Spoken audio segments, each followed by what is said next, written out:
Para la comprobación. Listo. Bienvenidos a todos, buenos días para todos. Su servidor soy Salomón Ceballos, secretario de Formación del Comité Directivo Estatal. Nos da mucho gusto saludarlos en la apertura de este nuevo programa, Escuela de Relaciones de Política y Relaciones Internacionales, con Ricardo Morales Kuhn, que es uno de los ponentes que tiene la Secretaría de Formación, que ha salido muy bien evaluado. Queremos arrancar este programa para entrar a este tema que pocas veces se aborda desde el Partido Acción Nacional, que adquiere cada vez mayor relevancia en un mundo cada vez más globalizado, un mundo que podemos incidir desde lo local hacia lo global. Ustedes ven que lo mismo podemos estar en cualquier momento conectados, personas de todo el país. Hemos tenido ya también participantes de otros países. Al alcance del celular, al alcance de una laptop, podemos comunicarnos con cualquier persona del mundo, podemos compartir ideas, podemos platicar, debatir ideas, propuestas, podemos discutir qué está pasando en la política de todos los países del mundo, y esto al alcance de cualquier persona que tenga un celular, que tenga acceso a Internet. La conectividad es cada vez mayor y lo va a ser todavía más con todas las tecnologías que están aplicando, donde ya va a ser satelital el acceso a Internet y desde cualquier parte del mundo, así sea en una montaña, así sea en donde sea, se va a poder tener acceso a Internet. Entonces es muy importante que podamos compartir cómo podemos incidir en la política, que esta política, cómo incide en otros países, cómo tenemos la relación cada vez mayor con el exterior, cómo Guanajuato está posicionado igual que otros estados de la República, con otros países, que ya hay una relación directa, que antes se daba solamente la relación a través del gobierno federal. Ahora ya la tenemos de manera directa con muchos países, como hay convenios internacionales con otras ciudades del mundo, cómo hacemos hermandad con otras ciudades también de países, cómo tenemos consulados. Aquí, por ejemplo, en Guanajuato tenemos un consulado con Japón, tenemos oficinas de Atlanta, por ejemplo, donde podemos tener inversión e interacción directa con otras ciudades del mundo y no solamente otros países, ¿no? Entonces, la interacción es cada vez mayor y lo que se hace en un país incide cada vez más en lo que sucede en otros países. Entonces, la idea de este programa, hay varios modelos, no sé si han escuchado, sobre todo los jóvenes, los modelos de Naciones Unidas, las réplicas de las sesiones de las Naciones Unidas que se hacen cada vez más en Guanajuato y en México, y a través de distintas universidades, a través de ONGs, o a través de universidades como la Iberoamericana, promueven estos modelos de Naciones Unidas simulando las acciones de la ONU y cómo se practica ahí les recomiendo mucho que puedan estar en algunos de esos modelos porque se practica ahí mucho la política, la diplomacia, las relaciones internacionales, desde la oratoria, la imagen pública, todas estas habilidades se practican en esos modelos, ojalá se puedan relacionar con alguno de ellos. Entonces voy a permitirme presentar a Ricardo. Ricardo Morales Kuhn es licenciado en Relaciones Internacionales con especialidad en Política Internacional por la Universidad Popular Autónoma del Estado de Puebla. Actualmente es presidente de la Red Latinoamericana de Jóvenes por la Democracia. Es un honor que esté con nosotros. Ricardo, como presidente de la Red Latinoamericana de Jóvenes por la Democracia, con presencia en varios países de América. Es coordinador regional también con la Secretaría de Formación y Capacitación del Comité Directivo Estatal en Guanajuato. Trabajó como jefe de Departamento de Estudios e Investigación de Juventud en el Instituto Poblano de la Juventud. Desempeñó el cargo de Coordinador Nacional de Estudios y Relaciones Internacionales en la Secretaría Nacional de Acción Juvenil de Acción Nacional. Ha sido ponente en foros de la Fundación Konrad Adenauer en México, Costa Rica y Chile. Realizó una estancia en el Consejo de Derechos Humanos de la ONU, con sede en Ginebra, Suiza, a través de Vides Internationale, ONG con estatus consultivo en ECOSOC. Es miembro de la red de becarios de la Fundación Konrad Adenauer, Somos la CAS. Entonces, bienvenido, Ricardo. Adelante, buenos días para todos. Tal? Muy buenos días a todos. Pues bueno, para mí es un gusto el poder platicar de nuevo con ustedes, que estemos en un nuevo curso, un no sabatino, estamos innovando. Bueno, al menos yo sí estoy aquí innovando en esta nueva modalidad, pero vaya, creo que es importante experimentar y bueno, también estamos muy saturados en la semana. Eso creo que es algo bueno que nos estemos posicionando a nivel nacional en cuanto a desarrollo de cursos y que no solamente asistan personas de Guanajuato, sino de otros estados. Entonces, bueno, pues como lo decía Salomón, es una temática que no se aborda mucho por lo general. Yo pues estudié relaciones internacionales y a mí este tema pues me apasiona evidentemente, me encanta y creo que ahora más que nunca necesitamos conocer más sobre esta temática. Y vaya, o sea, ya no podemos ser ajenos a todo lo que pasa a nivel internacional. Necesitamos reflexionar mucho sobre nuestro impacto político en lo local con una perspectiva internacional. Y básicamente de eso estaremos hablando en este curso que durará 6 sesiones. Igual antes de iniciar les voy a pasar por el chat, nada más déjenme, sí, les voy a copiar el link para que podamos acceder a un grupo de WhatsApp. Este grupo es para dar seguimiento a nuestras sesiones. Ahorita les explicaré un poco las reglas del curso. Y pues bueno, nada más para que lo tengan en cuenta de una vez. Ah, perdón, se los mandé creo que en sala de espera. A ver, déjenme ver.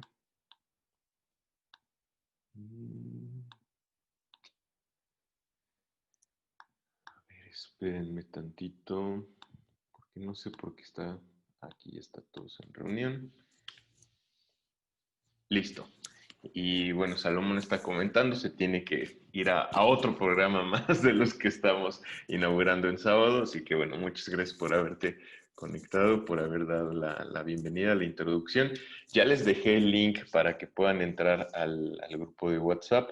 Igual al final de la presentación se los vuelvo a copiar por si no lograron entrar. Y también les dejo mi número celular por si es que no pueden darle clic al link de WhatsApp. Entonces, para que me manden ahí un mensaje y ya podamos entrar todos, ¿vale? Entonces, voy a empezar a compartir la pantalla de la presentación. Listo, ya le están viendo, ¿verdad? Si pudieran ahí apuntarme. Ok, perfecto, súper bien. Nada más voy a ocultar esto. Voy a dejarlo así porque si expando toda la pantalla y como estoy solo, no voy a poder estar viendo quiénes van entrando. Entonces, lo voy a dejar así por el momento, bueno, durante el desarrollo de esta sesión. Y pues bueno, iniciamos como tal con nuestra nueva escuela de política y relaciones internacionales y les daré tal cual una serie de reglas para este curso, de lo que buscamos abarcar y hacia dónde llegaremos al finalizar el mismo. Entonces, a ver, espérenme.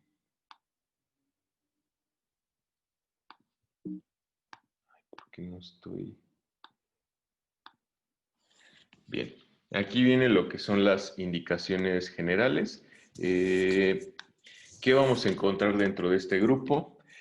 Bueno, dentro de esta escuela, perdón, vamos a contar con un grupo de WhatsApp. Ya les compartí el link para que puedan entrar.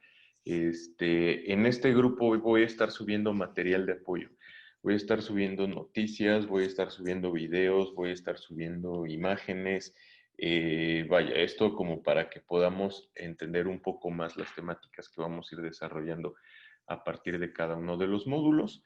Y también, pues bueno, la idea es que podamos generar algún ensayo final al terminar este curso. No tiene que ser el super ensayo, no se preocupen, no vamos a ser como muy, muy exigentes al respecto. Yo diría mínimo una cuartilla, máximo 5 cuartillas, sobre todo lo que estuvimos platicando en esta escuela de política y relaciones internacionales, porque sin lugar a dudas, como lo decía, es importante que entendamos el alcance que tiene esta temática en nuestro actuar diario. Ya esto lo podemos ver así, ya tiene un alcance diario, ya no es algo extraordinario.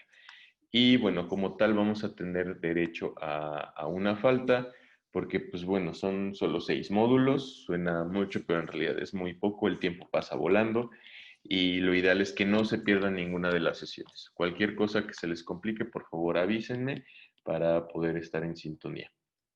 Bien, ahora vamos pues a ver cuáles serán los módulos de esta escuela de política y relaciones internacionales. El día de hoy vamos a hablar sobre introducción a las relaciones internacionales. De esta manera se abrevia el término RR.II. Entonces, para que lo tengan ahí en cuenta. Sobre todo esta sesión va a ser pues muy enfocada a entender qué son las relaciones internacionales, cómo las podemos entender y cómo ahora más que nunca son evidentes. En la segunda sesión hablaremos sobre teorías de relaciones internacionales.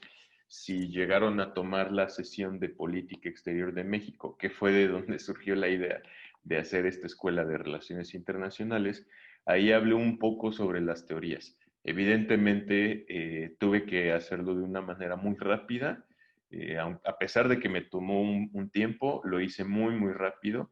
Entonces, en una sesión puede alcanzar para explicar los conceptos básicos en cuanto a las teorías de relaciones internacionales. ¿A qué se refiere esto? Pues bueno, cuando nosotros queremos explicar los fenómenos internacionales, necesitamos forzosamente una serie de teorías para poder entender la realidad. Y hay varias teorías, no hay una que podamos considerar como la correcta o la óptima, todo dependerá del enfoque que se le quiera dar. Y la verdad son muy interesantes de analizar estas teorías. No nos vamos a elevar mucho, no vamos a llegar a conceptos súper mega abstractos, pero sí vamos a explicar lo necesario para que podamos entender incluso cuál es el actuar hasta de los gobiernos locales en cuanto a la acción internacional. Yo creo que va a ser una sesión muy interesante, muy buena y de la cual podemos aprender bastante y que por lo general no se conoce tanto. Para la sesión 3 estaremos hablando sobre geopolítica. ¿Qué es la geopolítica? Pues bueno, tal cual la relación que existe entre el territorio, entre la población y entre la política, tal cual. Entonces, es una clase también muy, muy interesante. En la plática que di sobre política exterior, igual la vez pasada, mencioné muy brevemente lo que era la geopolítica, no me extendí, pero también es muy interesante que nosotros lo entendamos y sobre todo, como les decía, algunos de los fenómenos ya son tan actuales que ya son muy tangibles. Uno de esos pudiera ser la Alianza Centro-Bajío-Occidente. O sea, eso ya es una cuestión de geopolítica. Por eso les digo que es muy importante que entendamos todo esto y que incluso el otro día revisando material que suben bueno, contenido que suben en YouTube, me di cuenta que hay un canal promovido por el mismo gobierno federal. Bueno, no es tan evidente, pero bueno, no lo hacen, no lo externan, pero es muy evidente, donde hablan incluso de por qué es importante la construcción del Tren Maya, de la nueva refinería, y le dan un enfoque de geopolítica. Y bueno, ahí en los comentarios, pues muchos, por decirlo así, mucho palero, mucha gente que apoya la idea, pero vaya, está como bien interesante cómo hasta ya el gobierno federal también, algunos sectores, están interesados en promover esta temática, ¿no? La cuestión de la geopolítica. Entonces es algo muy, muy bueno, hay que aprender bastante de esto. Y bien, la cuarta sesión será Política Exterior de México. En la plática que di, pues bueno, también fui muy, muy breve, fue algo muy rápido, pero en esta sesión ya abordaremos mejor cuál ha sido la política exterior de México y sobre todo en los últimos sexenios. Empezaré básicamente desde Fox hasta lo que se está desarrollando con Andrés Manuel López Obrador. Necesitamos entender mucho esto de la política exterior y ver cómo, pues bueno, cómo esto ay, perdón, espérenme, es que me salió un letrero, perdón, de tiempo restante de la reunión. A ver, déjenme revisar, espérenme tantito.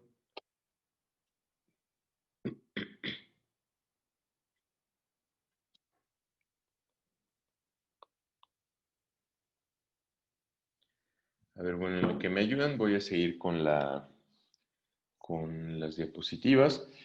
Pues bueno, la sesión número 5 será Cooperación e Integración Regional, el 24 de octubre.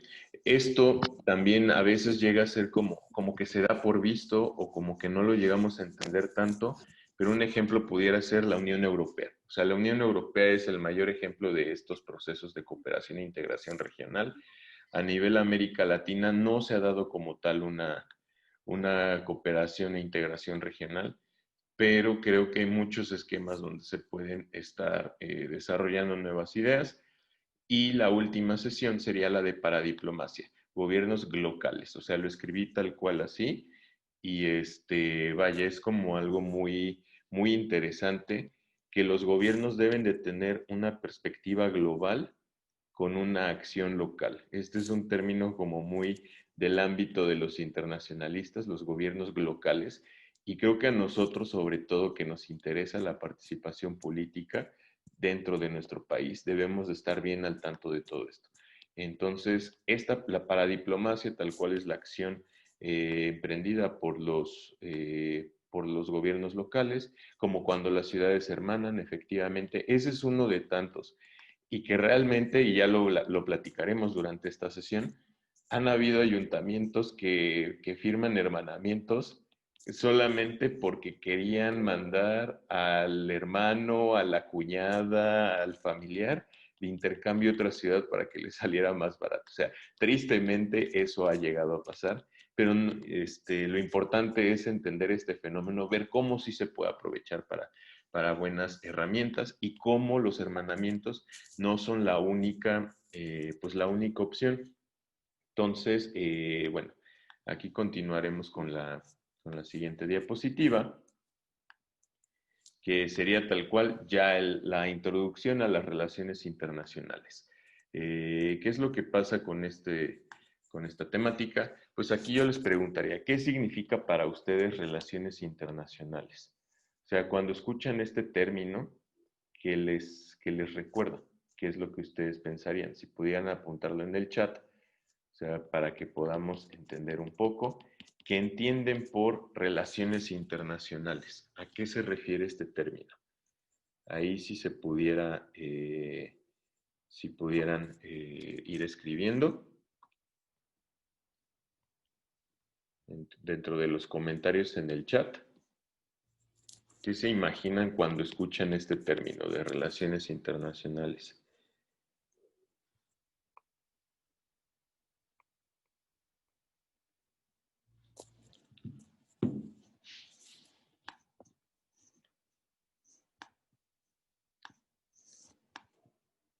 O sea, no hay respuesta mala. O sea, no se preocupen, escriban lo que se les ocurra.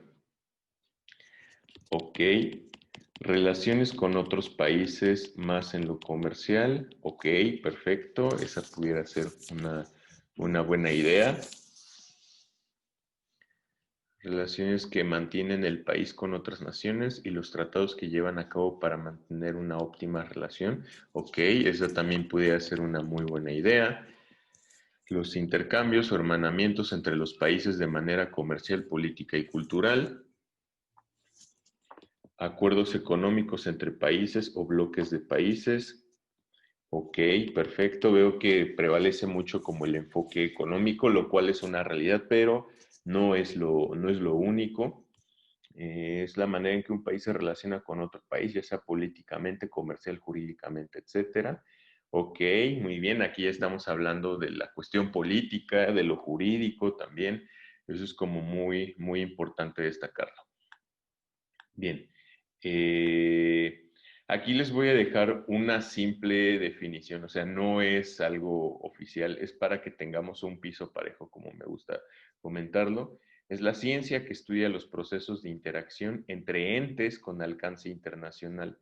Es una ciencia, las relaciones internacionales son una ciencia, sí, sí lo son. O sea, algunos, sobre todo que no son muy seguidores del tema de las relaciones internacionales, comentan que no es una ciencia, pero sí lo es, porque al final de cuentas tiene un campo de estudio, tiene teorías, tiene teóricos, sí tiene una aplicación real a todo lo que estamos viviendo y hoy más que nunca lo podemos confirmar.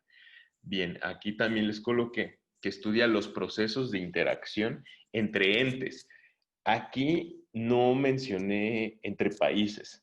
¿Por qué? Porque no solamente los países son los que pueden ejercer el tema de las relaciones internacionales. O sea, las empresas también tienen acuerdos comerciales con otras empresas de otros países. Los gobiernos locales también los tienen. El narcotráfico también tiene alcance internacional con otros entes, el terrorismo también lo tiene, los organismos internacionales, vaya, son muchísimos, los activistas también, las redes de colaboración, los mismos ciudadanos también tienen un alcance internacional. Entonces, es importante entender que las relaciones internacionales no solo se manejan por parte de pues solamente de los países. Así que bueno, en la siguiente diapositiva les haré otra pregunta, que aquí es ¿cuándo inician los procesos de internacionalización? O sea, ¿cuándo opinarían que se empezó a dar la internacionalización o estos procesos en la historia de la humanidad? Digo, igual ahí van a poder ver algunas de las diapositivas que estoy proyectando. Pero más allá de eso, me gustaría que piensen, ¿desde cuándo podemos empezar a hablar que la humanidad ha tenido estas interacciones internacionales? Tal vez no un esquema global, pero sí algún alcance internacional. Ah, bueno, aquí, perdón, veía que Mirna Torres mencionaba que materia política y diplomática, así es, también la materia política y diplomática es un tema de las relaciones internacionales. Es como muy importante tener eso claro. Bien, entonces, si me ayudan con sus comentarios en el chat de cuándo consideran que inician los procesos de internacionalización, eso nos ayudará como a entender, pues, cuál es la idea que tienen ustedes sobre los procesos de internacionalización. Entonces, bueno, ¿cuándo inician los procesos de internacionalización? Pues vaya, al final hay bastantes momentos en la historia de la humanidad en los cuales podemos encontrar estos procesos de internacionalización. Podemos hablar, un caso muy llamativo es el de la antigua Grecia. Algo muy curioso es que en esta época, pues bueno, nosotros cuando escuchamos antigua Grecia lo imaginamos tal vez ya como, pues tal cual como el país griego, ¿no? Como Grecia, la arquitectura, los filósofos, como si fueran un solo pueblo. La realidad es que no. La realidad es que en la antigua Grecia no existía esta visión en conjunto como si se tratara de un solo pueblo. Y a pesar de que hablaran el mismo idioma o muy similar, de una manera muy similar, pues ellos no se concebían como una nación. Incluso antes que decirse griegos, pues se consideraban de acuerdo a su ciudad de origen. Podían ser los espartanos, los atenienses, entre otros. Y ya a partir de esta época ya podemos ver que existían estos procesos de internacionalización, sobre todo porque, bueno, ya se daban, ya existían guerras, ya existían procesos de integración entre los pueblos de esta zona, habían guerras entre ellos mismos, entre las diversas polis griegas con otros imperios, y no fueron los primeros, quiero aclararlo, pero aquí ya es cuando en la literatura lo podemos ver más reflejado. Entonces, aquí podemos ya empezar a hablar de unos procesos de internacionalización bien interesantes. Incluso más adelante vamos a poder ver cómo Alejandro Magno, quien pertenecía al Imperio Macedonio, pues él toma la iniciativa de decir, oye, pues hay que empezar a conquistar el mundo. Y algo bien curioso es que Alejandro Magno, pues decía que quería llegar al final de todo, quería llegar hasta los límites de la Tierra, de lo que se conocía, y hasta dónde llega a conquistar hasta la India. O sea, ahorita uno diría, pues bueno, eso no es nada. Pues en realidad es mucho territorio. Y la conquista la inició cuando él tenía unos 19 años. Entonces, y murió como por ahí de los 32 años aproximadamente. Entonces, vaya que vivió de una manera muy intensa, pero ya ahí vemos tangiblemente cómo es que en esta época pues ya se daban estos procesos. Incluso, pues, algunos griegos se comenta de esta época, de la época de Alejandro Magno, llegaron a tener contacto con el Imperio Chino, lo cual pues era impensable, ¿no? Y sí empiezan a darse cuenta que hay más imperios, que hay imperios más allá de lo que ellos conocen. Entonces empieza aquí la cuestionante de, bueno, pues hasta dónde llega realmente todo esto, ¿no? Yéndote para el otro lado, pues el Mediterráneo, donde termina es justo en el estrecho de Gibraltar, donde es la unión de España con Marruecos, y vaya, ahí se consideraba que estaban las columnas de Hércules y se decía que más allá de eso no existía nada. O sea, el mar Mediterráneo pues era como el campo de juego, por así decirlo, de los pueblos de esa época, pero se queda la cuestionante de, ok, ¿y hasta dónde se puede llegar? ¿No? Entonces, es como bien interesante esto, que los procesos de internacionalización pues se dan desde la época antigua, no es un fenómeno nuevo, pero con el paso del tiempo, pues esto fue cambiando poco a poco. Ahora bien, otro proceso como bien interesante es, y como para incentivar un poco el debate, la cuestión crítica en todo lo que nosotros conocemos, es quién realmente descubrió América. Hay una teoría que dice que los chinos fueron los primeros en llegar a ya explorar bien lo que era el continente americano. Se supone que hubo una nave muy grande unos 80 años antes de la llegada de Cristóbal Colón al continente americano. Incluso se dice que llegaron a territorio de lo que actualmente es México, y se comenta que por ahí hubo como alguna influencia por parte de los chinos en las culturas prehispánicas. Esto es evidentemente una teoría, ¿no? Pero sí ha dado mucho pie a cuestionarse, pues bueno, realmente Cristóbal Colón, pues, ¿de dónde sacó el mapa, no? O sea, ¿cómo fue que él dijo la Tierra es redonda? ¿Cómo, o sea, cómo fue que se dio este proceso de ver para dónde tenían que navegar? Pues bueno, ahí es como la cuestionante. Algunos dicen que esto no tuvo que ver con el descubrimiento de América, otros dicen que sí, pero hay algo que sí es muy real y un hecho comprobable es que los vikingos sí llegaron primero al continente americano. ¿Por qué? Pues bueno, si nosotros vemos un mapa, es muy fácil ver cómo de los países de Noruega, de Suecia, Dinamarca, pues bueno, los vikingos empezaron a explorar un poco más allá, ¿no? Llegaron a lo que es Islandia, de Islandia llegaron a Groenlandia y de Groenlandia llegaron al continente americano, que es tal cual Canadá y el norte de Estados Unidos. Y la imagen que estamos viendo ahí es de una villa establecida por los vikingos, por ahí del año 1000 aproximadamente. Igual y ellos nunca supieron que estaban descubriendo un continente nuevo, pero es un hecho que sí sabían que había una tierra nueva y que no estaba contemplada como pues en todo lo que ellos conocían.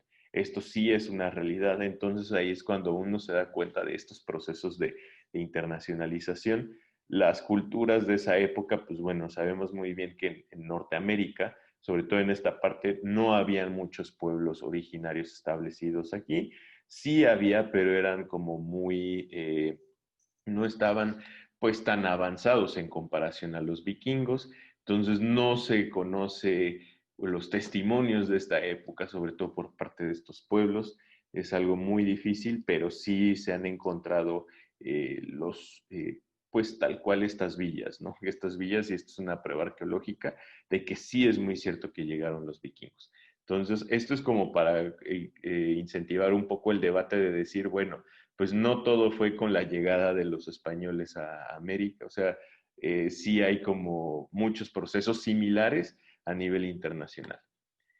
Y bueno, ya que estamos hablando de los españoles, podemos ver que este proceso de internacionalización es cuando explota, o sea, cuando ya se empieza a dar algo que no tenía precedentes. Y este algo, pues, ¿qué es? El intercambio de productos entre el continente americano y el viejo continente, por así llamarlo. Pues muchas de las cosas que se llevan de América para Europa, pues aportan mucho a la cultura, incluso la culinaria, ¿no? De lo que sería la cocina europea. Y aquí lo podemos ver. Bueno, la imagen está en inglés, pero fue como la más padre que encontré. Vemos, por ejemplo, el jitomate, ¿no? La papa. O sea, uno en la actualidad pensaría, o sea, cuando piensa en comida alemana, en automático, pues, o sea, ¿qué piensa uno? Cerveza y papas, ¿no? Pues bueno, las papas no son de origen europeo. Cuando uno piensa de la pizza, de las ensaladas, pues, ¿cuál es uno de los condimentos que lleva? O uno de los materiales que lleva, pues el jitomate. O sea, el jitomate pues es de origen americano, no es europeo, empieza a influenciar muchísimo todo esto. Y un dato curioso con la papa. ¿Por qué la papa tuvo tanto éxito en Europa? Pues porque, como ustedes saben, la papa dura mucho. O sea, la papa aguanta bastante, es muy fácil de producirse y aguanta muchas temperaturas. Entonces, por eso es que la papa se hace famosa en el continente europeo, porque vaya, la gente de escasos recursos, pues si quería algo para alimentarse, buscaba la papa. Entonces, esa es una de las principales razones. Y bueno, también vemos que hay otros alimentos que llegan al continente americano. Uno de ellos, pues de África, es el plátano, ¿no? Y uno pudiera decir, oye, pues no sé, la comida de Veracruz, la comida típica, pues ahí comen mucho plátano. Pues sí, pero en realidad el plátano no es de esta región. O sea, esto es por influencia del continente africano. Las abejas, bueno, también son otras de las cosas que se traen para aquí, para México, eh, y varias más, ¿no? Entonces, el café también es otra de esas, o sea, es lo mismo, ¿no? Uno pudiera decir, bueno, yo que soy poblano, el café, pues a lo mejor de Cuetzalan, o bueno, de Veracruz, o el de Chiapas, pues bueno, también no es típico de esta, o sea, no se originó en esta región. Entonces, ahí vemos ya un proceso de internacionalización bien interesante y que a veces lo damos por alto. Entonces, una vez más podemos comprobar cómo este fenómeno sí está bien establecido. Y bueno, ¿cuándo se consolidan los procesos de internacionalización? Aquí nosotros ya veíamos que empieza como este intercambio cultural, económico, político, social. Pero ¿cuándo podemos ya hablar que se consolidan estos procesos de internacionalización? Sobre todo es cuando se establecen los estados-nación. ¿Qué pasaba anteriormente? Pues bueno, los gobernantes, en realidad, ¿quiénes eran? Por lo general, pues eran los reyes o los monarcas y demás. Entonces, vaya, a final de cuentas, por ahí iba por ahí iba como los procesos de gobierno. No era como tal que la gente eligiera sus autoridades. Las personas, pues bueno, buscaban protección en todo momento y había personas que sí contaban con esa protección. Ahí es cuando se consolidan el esquema feudal de decir, bueno, yo rey te recibo, te brindo seguridad, pero tú a cambio tienes que trabajar en la agricultura. Entonces, básicamente ese era como el pacto. Aquí en el continente americano, pues bueno, no es que existiera la democracia como tal, eran procesos similares, en los cuales existía una élite que gobernaba, una élite religiosa y, bueno, personas que conocían oficios y demás. Pero al final no podíamos hablar como que estos pueblos se sintieran identificados del todo. Era algo como muy curioso. Los gobiernos no estaban bien consolidados, no había como tal manuales de operación, o sea, todo eso como muy actual, evidentemente no existía, pero vaya, no, pues al final se estaban dando procesos interesantes. ¿Qué es lo que pasa después de una serie de actos? Se dan cuenta, pues que ya empiezan a pesar más los ideales del nacionalismo, el hecho de sentirte identificado con tu tierra, el hecho de buscar esa identidad, el que ya se empiecen a consolidar más los avances tecnológicos, científicos, empieza a aumentar la población y eso en qué genera, pues que a final de cuentas los gobiernos empiecen a evolucionar, empiecen a cambiar, que ya no solamente una élite rica y poderosa es la que gobierna, sino que ya se empieza a ver como algunas élites de gobierno igual y ya no contaban con todos los recursos y se podía ver que ya habían otras élites que contaban con los recursos, pero que no gobernaban de facto. Entonces, bueno, después de una serie de cambios y de procesos, se establece como tal, a partir del Tratado de Westfalia, pues ya ciertas reglas en las cuales se dice, a ver, vamos a empezar a organizarnos todos, porque ha sido muy conflictivo el hecho de organizarnos políticamente, y ahora, pues bueno, ya vamos a establecer como tal los gobiernos, ya vamos a establecer como tal las fronteras, ya vamos a establecer todo lo que nosotros conocemos, se establece a partir de este Tratado de Westfalia.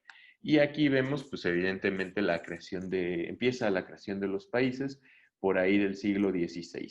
Entonces, esto es algo como muy interesante. Esto da pie a que ya se consolide el tema de las relaciones internacionales, porque antes los interlocutores pues no eran como tal los gobiernos, tal vez era alguna casa monárquica con alguna otra casa monárquica y se acabó, o algún grupo de comerciantes y nada más, pero ellos no representaban en sí al pueblo.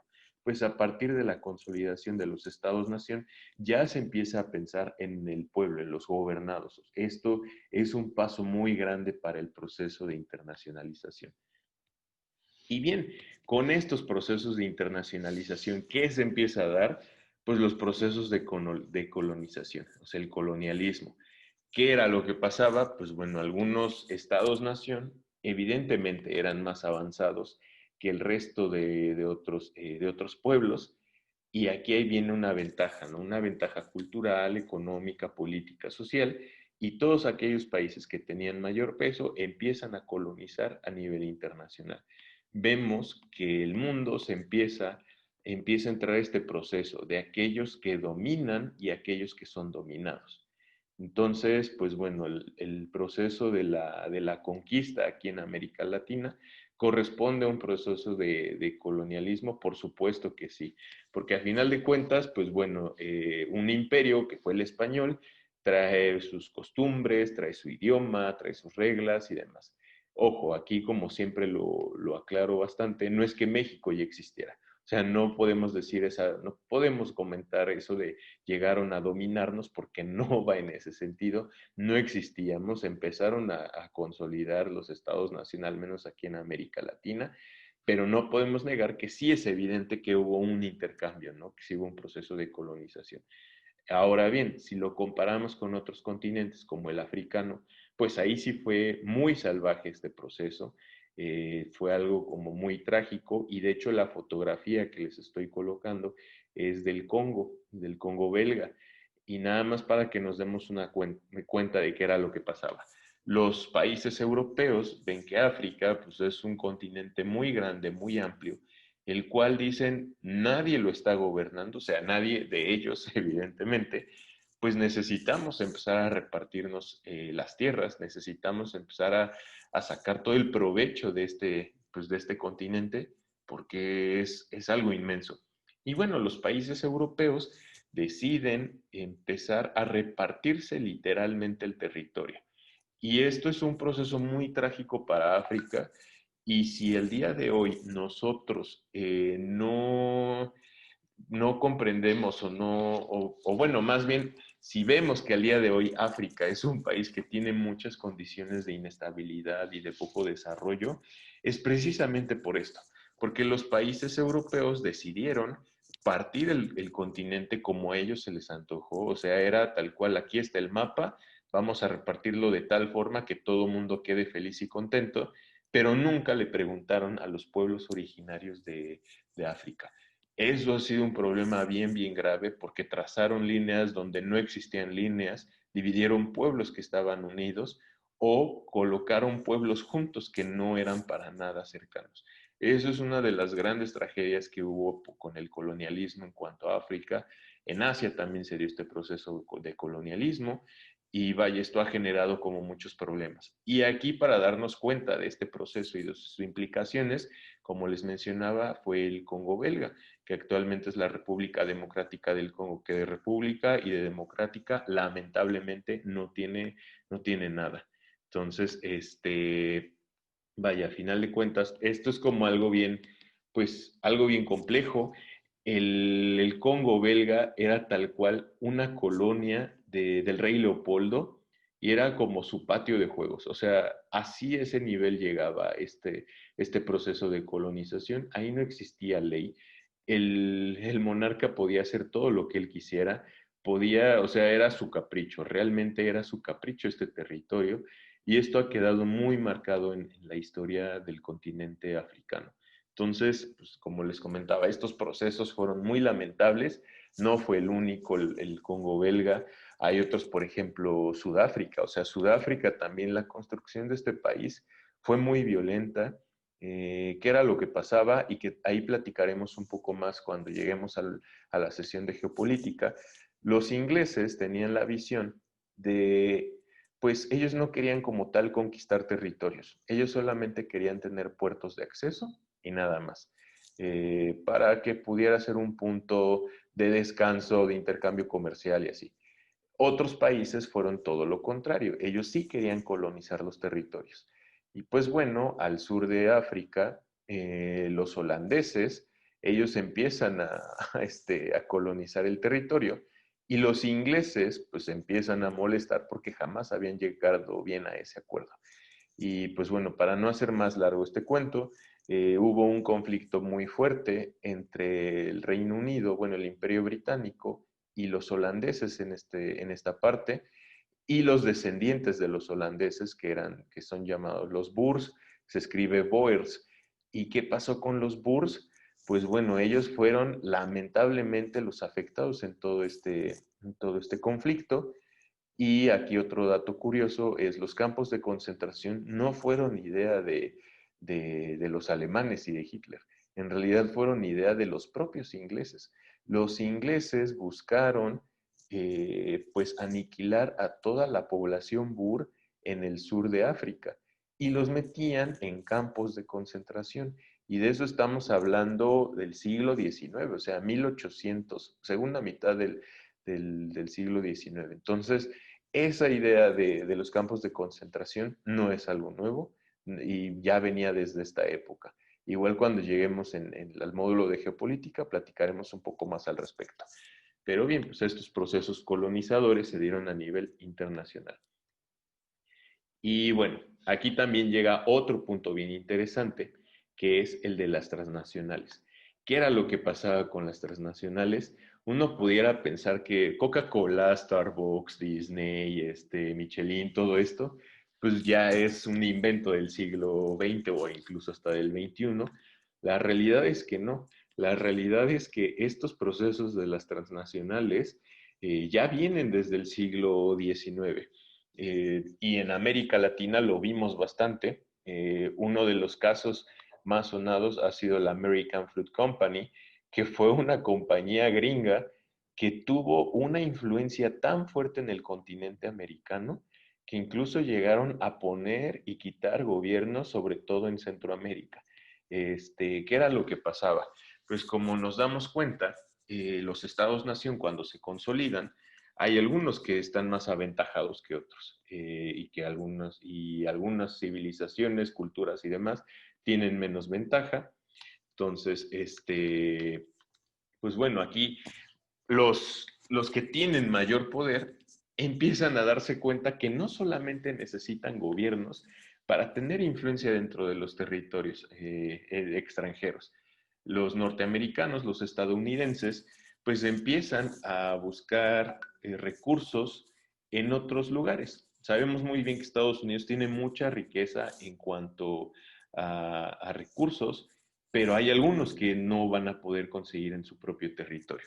Entonces empiezan a tener influencia en el resto del continente americano, empiezan a tener ahí acercamientos con, sobre todo con Centroamérica, con Sudamérica, y pues establecen compañías diciendo, bueno, yo tengo los recursos, yo tengo el dinero, yo tengo la maquinaria, yo voy a llegar aquí, yo voy a establecer mi empresa, lo único que necesito es mano de obra, y les voy a pagar.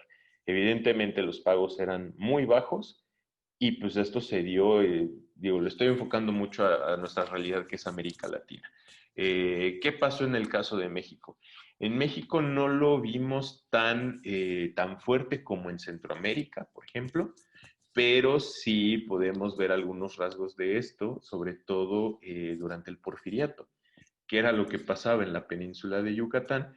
Pues bueno, empresarios extranjeros, sobre todo norteamericanos, se establecieron en esta región para el cultivo del enequén. A pesar de que también los mismos hacendados de la región estuvieron ahí sacando provecho de esto, pues no podemos dejar de negar la influencia por parte de los estadounidenses. Entonces ahí vemos como uno de estos procesos en México. También lo vimos en cuanto a la guerra de castas que hubo en la península de Yucatán, que bueno, las poblaciones indígenas se rebelan en contra de los que gobernaban esta región. Y pues bueno, en algún punto existió la República de Yucatán, o sea, algo independiente. Hasta la fecha todavía llega a haber como algunos movimientos, tal vez no son muy serios, pero todavía existe esta idea de decir, bueno, Yucatán no tiene mucho que ver con México. Entonces, de eso también estaremos hablando en el módulo de cooperación y en el de paradiplomacia, para ver lo interesante que es esta temática y como también lo podemos saber durante el gobierno de Benito Juárez, pues qué pasó, se firmó el Tratado de Maclean Ocampo. En este Tratado de Maclean Ocampo se buscaba que los norteamericanos tuvieran acceso completamente libre por el istmo de Tehuantepec, que tuvieran el paso libre, que pudieran hacer lo que quisieran, ellos podían ir, venir, subir, bajar, y esto con qué era, con fines de comercio, ¿no? O sea, ¿por qué? Porque para que un estadounidense pudiera ir a lo mejor a Perú, estoy inventando, pues ¿qué tenía que hacer? Tenía que darle toda la vuelta al continente. Entonces, si se construía este canal o este paso, pues bueno, ellos felices de la vida porque se iban a ahorrar un montón de tiempo, de recursos y tendrían mayor impacto en la costa del Pacífico de América Latina. Entonces, este tratado, ¿por qué no pasa? Pues bueno, porque el Congreso norteamericano no lo firma, pero por parte de México ya estaba más que dicho que se le iba a dar completo paso a los norteamericanos. Y bueno, todo esto corresponde sí a un proceso de colonización y también a la consolidación de las transnacionales. También vemos en esta época el crecimiento de empresarios como lo fue Ford. O sea, Ford también proviene de todos estos procesos de las transnacionales, de cómo él empieza a generar mucha riqueza. Los Rockefeller también son otra de las familias que hasta la fecha se mantienen con grandes niveles de riqueza. Pues bueno, todo esto proviene de esta época. Y bueno, nosotros ya podemos darnos cuenta que pues que evidentemente estos procesos siguieron evolucionando. A la fecha tenemos empresas que llegan a tener más poder que países enteros. Un caso es Coca-Cola, McDonald's, Starbucks, Disney, marcas de moda, FedEx, DHL, todos estos, American Express, todos ellos llegan a tener más poder e influencia que los países. Entonces, aquí empezamos a ver cómo los estados-nación ya empiezan a ser vulnerados, o sea, no de una manera tan violenta como lo es ahora, pero sí nos damos cuenta que hay otros entes que pueden tomar decisiones a nivel internacional. Bien, entonces, otro de los puntos donde podemos ver la consolidación de los procesos de internacionalización son las crisis medioambientales.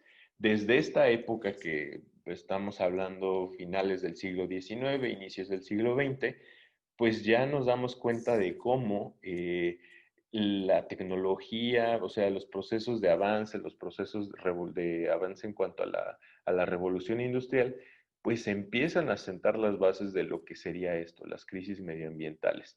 Vemos un fenómeno muy interesante que es las personas que viven en los campos empiezan a irse a las ciudades porque es donde encuentran la riqueza, donde encuentran recursos para poder mantenerse.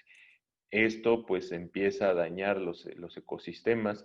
Durante esta época no era tan notorio, a excepción de algunos casos. Por ejemplo, en Londres, en el Reino Unido, ya para finales del siglo XIX, se veía que la ciudad estaba completamente contaminada, la calidad del aire era pésima, las condiciones en las cuales vivían los, pues los trabajadores de las fábricas eran deplorables y que también impactaban esto en el medio ambiente. Era algo como muy, muy, muy trágico. Y de hecho, si ustedes lo llegan a comparar, hay una película que es la de Los Miserables, eso pasó en Francia, bueno, está basada en Francia.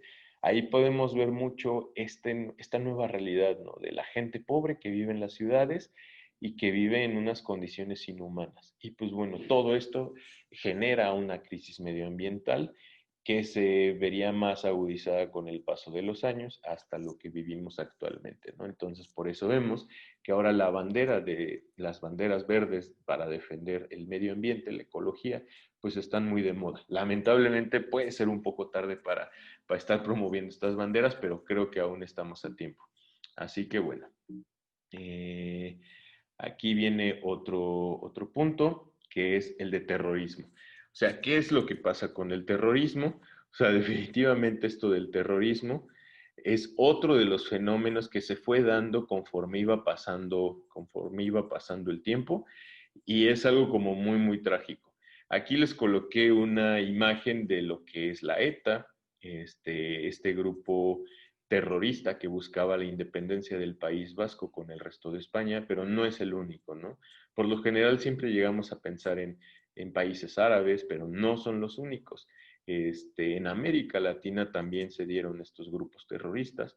Uno de ellos es Sendero Luminoso en Perú, por ejemplo, que pues, es un grupo completamente radical, influenciado por ideas marxistas y que buscaban la desestabilización del Estado Nacional en Perú.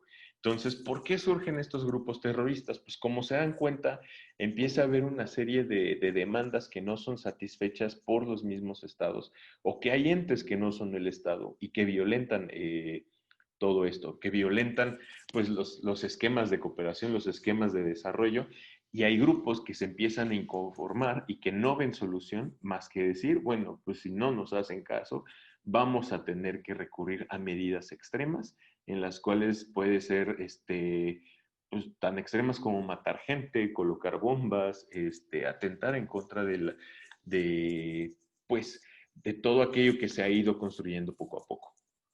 Bien, entonces, otro de los problemas que viene también y que son parte de los procesos de internacionalización son las crisis económicas. O sea, las crisis económicas sobre todo se dan desde que llega el siglo XX y conforme va pasando el tiempo, esto pues, va empeorando. Y actualmente pues vivimos en una crisis económica. Entonces, esto nos da cuenta de cómo estos procesos de internacionalización son más que evidentes y ahora vemos cómo lo que pueda pasar en un país nos termina afectando a todos nosotros. Y aquí les voy a colocar un video, esto es como una breve pausa para despejarnos un poquito y sobre todo porque es sábado y darnos cuenta de cómo es que muchas de las problemáticas que vivimos pues se han mantenido a lo largo del tiempo y esa es una de las grandes tragedias en lo que respecta al siglo XXI. Y aquí les voy a colocar un video de Mecano. Es una canción, es la de No hay marcha en Nueva York, no hay marcha atrás, perdón. Bueno, ahí viene el título. Es una canción muy interesante por todo lo que relata. Entonces, aquí les voy a pedir de favor que pongan atención en lo que menciona la letra de Mecano. La canción es de 1988, si no me equivoco, pero vaya, hay elementos como bien, bien interesantes. Entonces, bueno, vamos a escuchar esta canción y vayan apuntando en el chat qué cosas van viendo que tienen que ver con el mundo del siglo XXI, del qué tanto han cambiado nuestros problemas.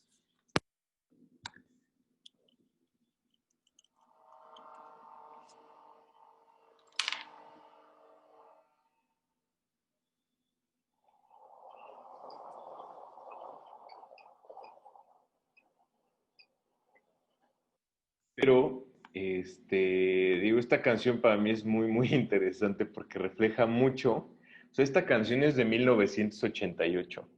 Pero, ¿qué es lo que describe Ana Torroja en esta canción? O sea, el sentimiento de la juventud de esta época. ¿Y cuál era el sentimiento? Pues bueno, ella lo que comenta es que se va a Nueva York, pues para buscar nuevas oportunidades. Entonces, ¿qué tanto ha cambiado el hecho de que tengas que salirte de tu país para buscar mejores oportunidades? Igual menciona, bueno, los problemas de comunicación, todas estas cosas. A lo mejor en esa época era un poco más complejo, ¿no? Pero ahora ya puede ser más sencillo, pero aún así las barreras todavía existen, las barreras culturales todavía se dan. Igual en esta canción pues habla un poco el tema de la crisis económica que se vivía en ese momento y que hasta la fecha se mantiene. Entonces, es algo como bien interesante, es algo como muy, muy curioso. Igual si quieren escuchar esta canción después junto con la letra, pues se podrán dar cuenta que es muy interesante. Ahí habla lo de más de 2 millones de hispanos. O sea, es increíble que en esa época solo hubieran 2 millones de personas de hispanohablantes en Estados Unidos. Actualmente, bueno, la cifra ha aumentado bastante. Incluso, si no me equivoco, creo que son por ahí de más de 20 millones de personas que son hispanohablantes en Estados Unidos, al menos los de origen mexicano, o bueno, los que sí nacieron en México. Entonces, es algo como bien, bien curioso y es importante analizar como todos estos fenómenos. Bien, entonces, y ya hablando un poco de este tema, de los hispanohablantes, el fenómeno migratorio es otro de los, pues es otro de los fenómenos que nos enseñan cómo la internacionalización pues, tiene mucho que ver con todo lo que estamos haciendo nosotros. Aquí les coloqué una imagen que refleja la diáspora de venezolanos en América Latina. Yo creo que para nosotros no nos es ajeno el hecho de que ya viven venezolanos en México. A mí me impresiona mucho ver que se han puesto bastantes restaurantes de comida venezolana en diversas ciudades de todo México, que ya es muy común conocer a un venezolano viviendo aquí en nuestro país. Esto responde mucho y nos enseña cómo el tema de la internacionalización pues sí tiene mucho que ver con lo que hacemos. Y también aquí lo podemos ver, los procesos migratorios de Centroamérica hacia México, lo mismo, ya no nos es ajeno el estar viendo caravanas de migrantes, sobre todo antes de la pandemia, que, pues que entraban a nuestro país, que estaban incluso en los cruceros ahí pidiendo limosna, que te pedían ayuda, que los gobiernos locales empezaron a ayudar a estas personas, o sea, que la sociedad civil se organizaba o incluso otros que decían, oigan, ¿por qué están pasando por nuestro país? No tienen derecho, regrésense de donde vengan. O sea, ahí también podemos ver de nuevo estos procesos de internacionalización en todo lo que tiene que ver con nuestro actuar diario. Y bueno, también no podemos dejar y descartar lo que tiene que ver con el crecimiento de los chinos. China es una potencia que está creciendo bastante, tan fácil como ver cualquier cosa que tengamos a nuestro alcance, seguro va a decir Made in China. O sea, los chinos están metidos en todos lados, su crecimiento económico es muy fuerte y es importante que no les perdamos la vista. En México no han tenido tanta incidencia como en el resto de América Latina. Eso es un dato bien interesante. Aquí lo importante y lo que debemos analizar, la presencia de China en América Latina se ha visto bastante, en México no tanto, pero bueno, países como Nicaragua, en Nicaragua los chinos han querido financiar la construcción de un canal. ¿Para qué? Pues para hacerle competencia al canal de Panamá, que ese fue construido por los norteamericanos a principios del siglo XX, bueno, finales del siglo XIX, principios del XX, pues los chinos traen la idea de querer hacerlo en Nicaragua. ¿Para qué? Pues para estar un poco más al norte del Canal de Panamá y pues ellos tener una ventaja. Entonces, o sea, ellos se están moviendo, están moviendo bastante a nivel internacional. En África tienen mucha presencia los chinos. Ellos le están aportando recursos a los gobiernos de África para que puedan desarrollarse. Y eso lo podemos ver sobre todo de manera, o sea, como el apoyo de los chinos se puede ver evidentemente a través de los recursos que manejan ellos, pero por ejemplo en las asambleas de las Naciones Unidas, por lo general los países africanos votan en el mismo sentido que los chinos. Eso te habla bastante de cómo es la influencia que tienen estos países, que este país tiene, China, en el resto de la región. ¿Ok?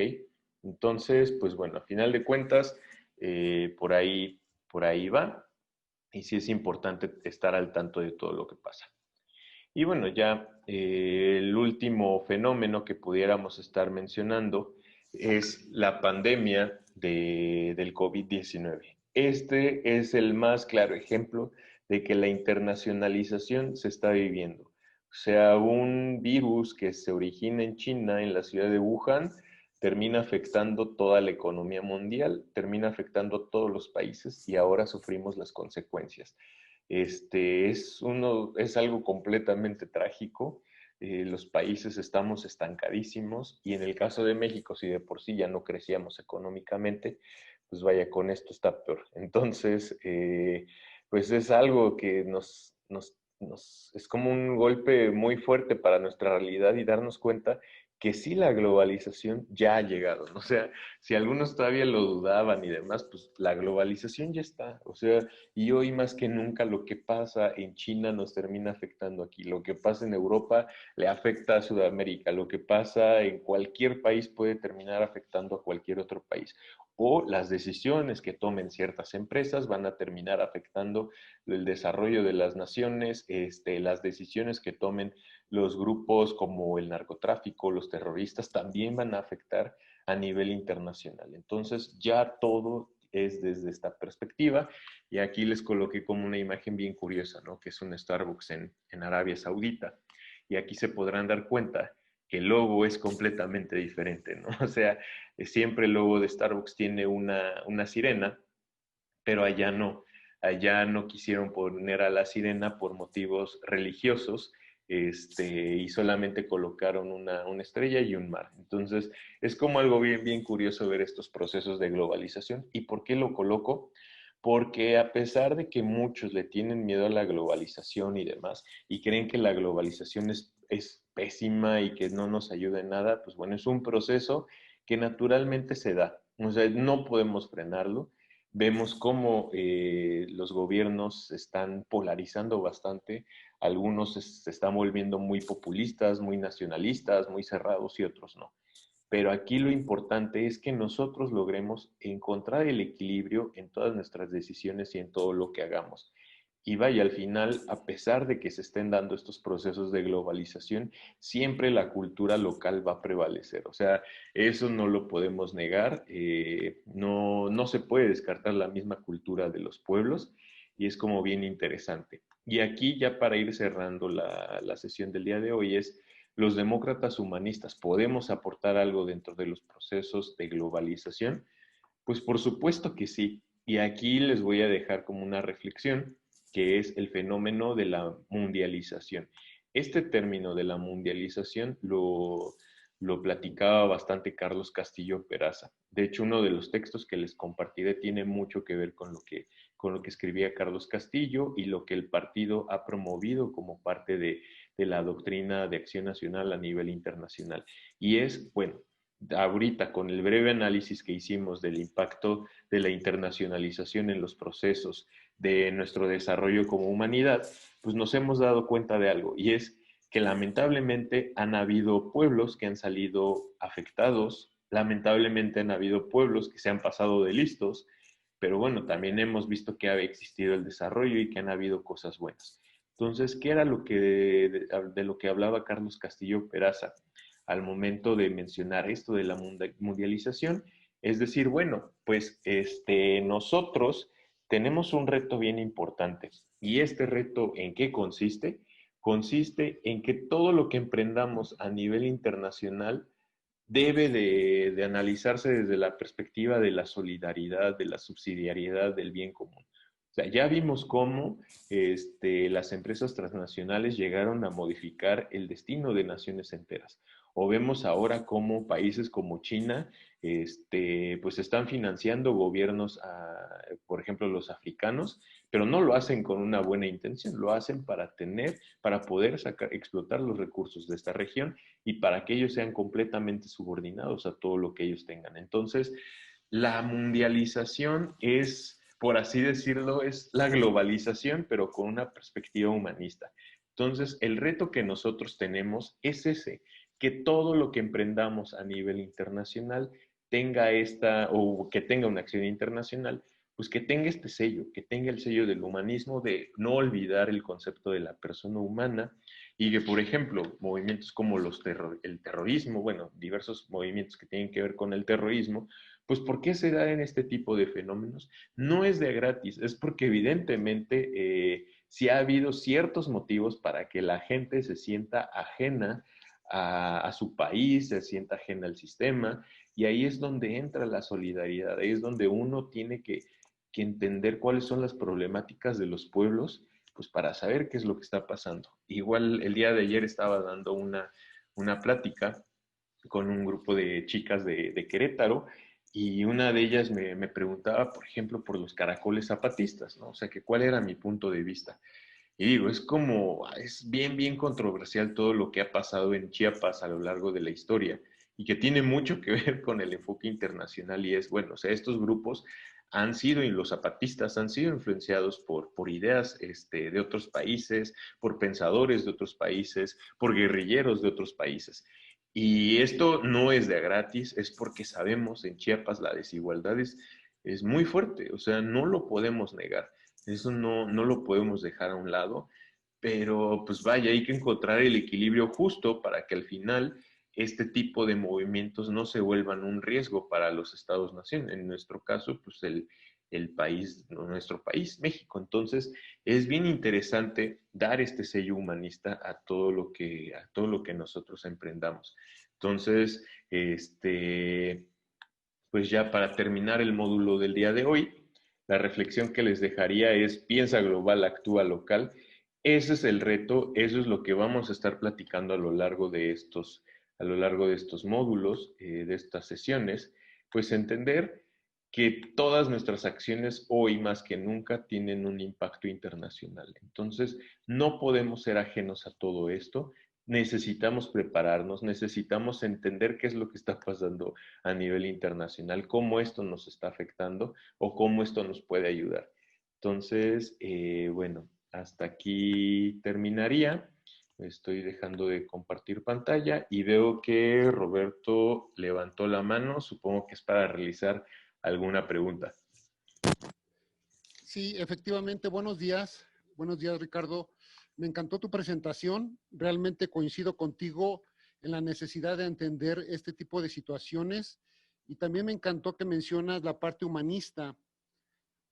Mencionaste la emigración de paso, los mexicanos que están en los Estados Unidos.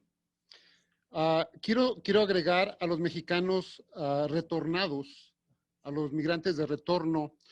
Esta porción se está creando un sinnúmero de escenarios diferentes que realmente hasta la fecha no veo que nadie los mencione o ni siquiera que los note. La migración de retorno está dividiendo familias. Entonces, más específicamente, por ejemplo, el ciudadano americano pequeño, menor, la familia prefieren que se quede allá, y los papás, tal vez deportados, se regresan a México. Entonces, esto es una situación terrible. Otra situación, entonces, un poco diferente, el mismo escenario es de que se traen al hijo ciudadano americano, ahorita actualmente la mayor parte de los ciudadanos americanos que radican en México no son los típicos americanos que deciden vivir en México, no. La mayoría son los hijos de mexicanos nacidos en los Estados Unidos. Entonces, en los dos escenarios que acabo de describir, hay muchas fallas que debemos de analizar y arreglar. Esa es mi aportación. Gracias. Excelente, Roberto, muchas gracias. Y la verdad es un punto bien, bien interesante. Ya lo estaremos platicando más en el módulo de cooperación e integración regional. Pero ahí también nos damos cuenta cómo el fenómeno internacional tiene mucho que ver con lo que nos está pasando. Yo creo que para ninguno de nosotros nos es ajeno aquel familiar que se fue a Estados Unidos y que ya tiene hijos allá o que ya tiene una familia allá. Tener primos que ya no son, o sea, ya no son mexicanos, bueno, al menos de nacimiento, ¿no? O sea, estos fenómenos ya son muy, muy comunes en nuestra sociedad. Vemos también cómo, o sea, ahorita lo mencionabas, estos migrantes o sea, papás que regresan y los hijos se quedan allá. O sea, pues, ¿qué pasa, no? O sea, ¿qué es lo que está pasando con ellos? O igual, personas mexicanos que se van a Estados Unidos y están varios años allá y después regresan. Algunos regresan bien, pero otros no regresan bien. Y, por ejemplo, les voy a compartir ahí una anécdota de cuando estuve trabajando en gobierno del estado en Puebla. Recuerdo que hubo un año en el que el año de la juventud se promovió el tema de la salud mental. Entonces, estuvimos yendo a centros de salud, fuimos incluso a un centro psiquiátrico donde atienden a personas que ya tienen problemas muy graves, muy serios. Y ellos nos decían en este centro de atención que era muy común, y sobre todo en la Mixteca poblana, personas que se iban a Estados Unidos por varios años, que definitivamente no vivían bien y que en cuanto regresaban, había algo que les detonaba serios problemas psiquiátricos. Entonces, estas personas regresaban a México, pero tenían tantos problemas que, pues que necesitaban atención. O sea, y que incluso al llegar a México ya no eran las mismas personas. O sea, ya cosas como bien, bien serias, ¿no? Y esto lo mencionan es porque, bueno, allá igual no reciben buenos tratos, porque sufren mucho por el shock cultural, por no vivir con su familia, por las pésimas condiciones en las que viven. O sea, a veces tienen que compartir vivienda con 15 personas, con 20 personas, en espacios muy reducidos. Entonces, todo esto genera un choque bien fuerte, ¿no? Entonces, era un dato como bien curioso y que ahí vemos de nuevo el proceso de internacionalización y es cómo estamos atendiendo a estas personas. O sea, los gobiernos de verdad están volteando a ver a estos sectores de la población. Pues yo creo que no. O sea, la verdad yo creo que no. Igual ahora que estoy en Guanajuato y antes de la pandemia que salía todo el tiempo a municipios, algo bien curioso y que me llamó bastante la atención fue ver que es muy común encontrarte casas de cambio, o sea, de dólar en los pueblitos, ¿no? O sea, eso es como bien, bien interesante. O sea, vas al centro de la ciudad y ahí encuentras casas de cambio. Y bueno, al menos en Puebla, pues no es así. O sea, en Puebla para cambiar dólares, pues solamente es en la zona metropolitana, pero si te vas a otros municipios, pues no lo vas a encontrar de esa manera. Y aquí en Guanajuato sí. Y también he visto mucho camionetas que tienen placas norteamericanas aquí en Guanajuato. Eso también es algo que me llamó mucho la atención y pues ya pues explicando o estudiando un poco más el fenómeno, vemos que Chicago es la ciudad donde viven más guanajuatenses, ¿no? En el extranjero. Entonces, estos fenómenos son como bien interesantes. Y otra cosa que tú mencionabas, o sea, los que nacieron en Estados Unidos pero son hijos de mexicanos. Algunos se quedan a vivir allá, otros se regresan a México. A lo mejor se regresan años después, entonces traen como ya un chip cultural bien diferente, ¿no? Algunas cosas para bien, algunas otras cosas para mal, pero vaya, al final necesitamos aprender a convivir con eso, necesitamos sacar ventaja de todas estas cuestiones, porque sin lugar a dudas son ventajas para nosotros. Son muchas ventajas, y creo que ahí necesitamos aprender de ellas, porque sin lugar a dudas, alguien que ya estuvo trabajando en Estados Unidos, bueno, creo yo, eso es un punto de vista personal, va a tener otra visión completamente diferente en cuanto al trabajo. Hay otra anécdota les comparto. O sea, mi papá trabaja en todo lo que tiene que ver con la construcción y uno de los trabajadores se fue un tiempo a Estados Unidos y regresó y de verdad se notó muchísimo la diferencia. ¿Por qué? Pues porque allá aprendió otras cosas, ¿no? Que aquí igual y no pudo haber aprendido. Entonces, todo eso hay que aprovecharlo bastante y ahí vemos, pues que no hay que ser odiosos con el proceso de globalización, bueno, es mi punto de vista, no hay que llegar al límite de los nacionalismos, al extremo de los nacionalismos, de decir, vamos a cerrar las fronteras, vamos a promover todos, o sea, todo esto, ¿no? El sentimiento patriótico nacionalista que no quiere relacionarse con otros países, con otros movimientos. O sea, es imposible, ya, es imposible. Y mejor hay que aprender de lo bueno y ver qué podemos sacar adelante, ¿vale?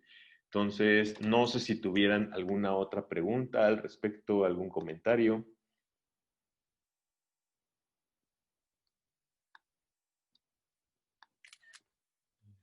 ¿No? Ok. Perfecto, pues bueno, entonces con esto terminaríamos la sesión del día de hoy. Ya nada más voy a tomarles captura de esta sesión para tener ahí el recuerdo y también para comprobar los recursos. Entonces, si me apoyaran a prender sus cámaras para que nos podamos ver. Y digo, yo sé que sábado igual no estamos tan arreglados como, bueno, al menos yo hoy solamente me puse esta playera y ya, pero digo, no pasa nada, ahí medio nos peinamos y ya. Espero que les haya gustado mucho la primera sesión del día de hoy. Insisto, es solamente la primera. En los otros módulos estaremos desarrollando más las ideas y les iré compartiendo noticias, les iré compartiendo artículos, videos para analizar los fenómenos que tienen que ver mucho con los fenómenos internacionales y sobre todo con una perspectiva local, ¿vale? Entonces, bueno, voy a tomar la captura a la de 3. Entonces va 1, 2 y 3. Listo. Buenísimo. Y ya en el grupo de WhatsApp les mando la evaluación, ¿vale? Para que la puedan contestar. Y muchas gracias. Nos estamos viendo el siguiente sábado y que tengan un buen fin de semana. Hasta luego. Gracias, Ricardo. Igualmente, hasta el otro sábado. Bye, gracias, Alma. Cuídate, que te vaya muy bien. Gracias, igual.